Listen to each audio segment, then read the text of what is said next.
Muito bom dia para você, meu irmão, minha irmã. Nosso evangelho de hoje, sábado de aleluia, ou sábado santo, proposto pelo lecionário, está em João capítulo 19, dos versículos 38 ao 42. Aqui José de Arimateia, um discípulo de Jesus, que o acompanhava de maneira oculta, porque tinha medo dos judeus, pediu a Pilatos o seu corpo. Pilatos deu permissão e ele o levou, junto com Nicodemos, que é um homem que havia conversado com Jesus também na calada da noite, porque tinha medo dos fariseus, um grupo a qual ele pertencia, inclusive. Aparece dessa vez em plena luz do dia, carregando uma mistura de mirra e aloés, perfumes, essências, enfim, que pesava cerca de 35 quilos. Eles pegaram o corpo de Jesus e, conforme a tradição judaica de sepultamento, o envolveram com linho e especiarias. Ali, perto do local da crucificação, havia um jardim. Lá havia um sepulcro novo, no qual ninguém ainda havia sido sepultado. Então, por ser a preparação para o sábado e por estar o sepulcro pronto, deixaram o corpo de Jesus ali. Essa é a narrativa do trecho, mais ou menos, eu parafraseei algumas partes, de hoje que o lecionário nos propõe. Jesus já morto, então, e sendo a passagem da sexta para o sábado, o calendário judaico ali, a contagem do dia para os judeus acontecia de uma forma um pouco diferente do que a nossa nos dias atuais, já se iniciava. Então a preparação para o sábado começava e eles deviam fazer aquilo de uma maneira um pouco mais rápida, porque não podiam trabalhar no sábado.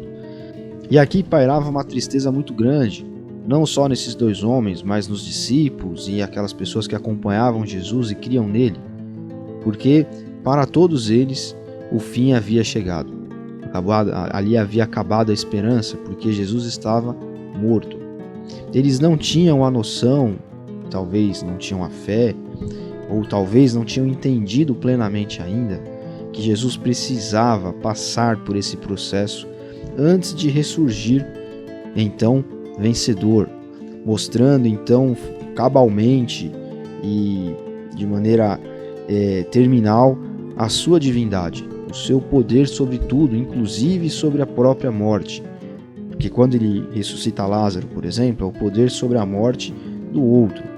Aqui Jesus se ressuscita a si mesmo, ou o Pai, Deus, que também era Cristo, só que manifestado em forma humana, o ressuscita. E aqui então as pessoas estão completamente desesperançadas. Elas estão achando que não havia mais volta, não havia mais solução. E nós vemos isso no dia a dia da vida humana. Muitas vezes nós estamos frente a frente com situações em que o sentimento é justamente esse.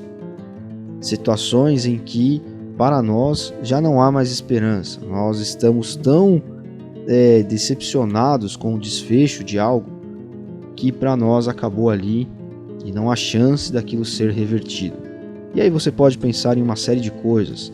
Eu, por exemplo, enquanto falo, lembro de pessoas que passaram por isso na última eleição, quando o resultado que aconteceu, e aqui eu não estou entrando no mérito se foi honesto ou não, mas quando o resultado foi publicado, para algumas pessoas o mundo havia acabado. As esperanças haviam acabado, o Brasil havia acabado, e eu enxergo que o sentimento desses homens que circundavam Jesus aqui, que conviveram com ele, que eram seus amigos, ao vê-lo entrar naquele túmulo e ficar ali como um defunto, fosse justamente esse. Fosse justamente de que, acabou e tudo aquilo por que nós lutamos foi em vão, ou foi bom enquanto durou, digamos assim, e agora nós precisamos juntar os cacos e caminhar adiante. Mas não é essa a visão que nós devemos ter das coisas. Nós devemos sempre pedir a Deus que Ele nos mostre onde é que reside a nossa esperança, para que nós estejamos com ela colocada no lugar certo.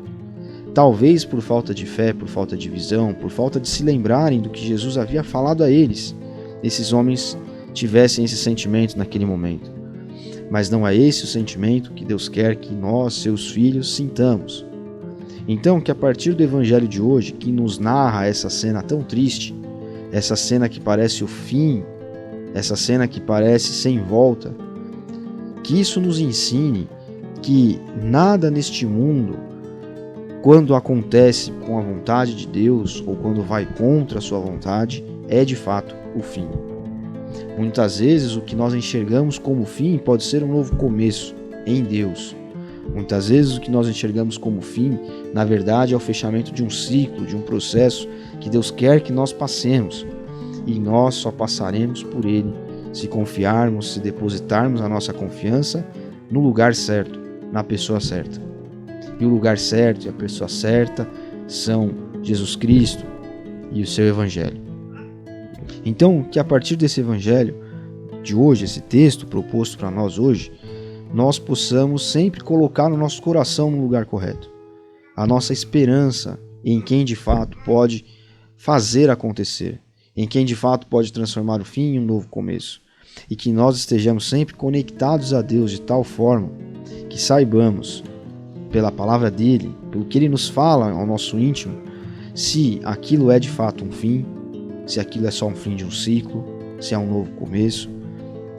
Que nós tenhamos a companhia dele em todos esses momentos e não nos permitamos ser levados pelas circunstâncias deste mundo, pelas paixões deste mundo, para que nós não coloquemos no lugar de Deus ídolos, sejam ídolos políticos, sejam ídolos ideológicos, sejam ídolos familiares, seja um ídolo da saúde nosso, de alguém, enfim, que tudo o que é do âmbito deste mundo aqui fique no seu devido lugar e a nossa esperança não seja depositada em nada além de Deus, que nós possamos enxergar o fim ou os novos começos a partir dele e não a partir das coisas que nos acontecem.